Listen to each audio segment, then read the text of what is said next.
Hi, this is Dr. K. Durga Prasad from Meditech Medical Coding Trick Center, Hyderabad. So, primarily you are here for the medical coding. Okay, మీరు ఇక్కడ ఎందుకు assemble అయ్యారు అంటే medical coding కోసం. అసలు medical coding అంటే ఏంటి? What is medical coding?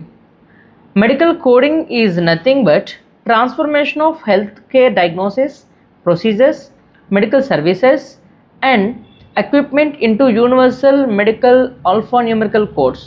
అంటే ఒక మెడికల్ కోడర్ యొక్క బాధ్యత ఏంటంటే ఏదైతే మెడికల్ రికార్డ్ ఉంటుందో ఆ మెడికల్ రికార్డులో మెయిన్గా ప్రొసీజర్స్ కావచ్చు, diagnosis, medical services and equipment ఇలాంటి వాటన్నిటిని కూడా యూనివర్సల్ ఆల్ఫాన్యూమరికల్ కోడ్స్ కింద కన్వర్ట్ చేసే విధానాన్నే మెడికల్ కోడింగ్ అని అంటారు.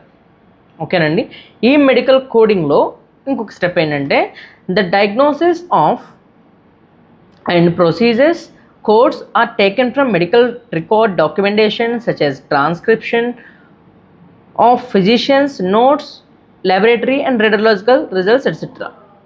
ఇక్కడ చూడండి ఒక కంటెంట్ చెప్తున్నారు ఏమనంటే ఈ యొక్క డయాగ్నోసిస్ కావచ్చు, ప్రొసీజర్స్ కావచ్చు, మెడికల్ సర్వీసెస్ అనేవి ఎక్కడి నుంచి తీసుకుంటాము అంటే ఒక medical record written by the physician, లేదు అంటే ల్యాబొరేటరీ ఎవిడెన్స్ కావచ్చు, లేకపోతే రేడియోలాజికల్ నోట్సెస్ కావచ్చు, వీటి నుంచి క్యాప్చర్ చేసి మనం దానికి ఆల్ఫా న్యూమరికల్ కోడ్స్ని అసైన్ చేస్తాము. దీన్నే మెడికల్ కోడింగ్ అని అంటారు. Okay, this medical coding is the crucial step amended with in the RCM cycle. ఈ మెడికల్ కోడింగ్ అనేది ఆర్సిఎంలో ఒక స్టెప్ అండి. ఇది ఆర్సిఎం సైకిల్లో ఒక స్టెప్ ఇది మాత్రమే. Thank you. Signing off doctor K Durga Prasad.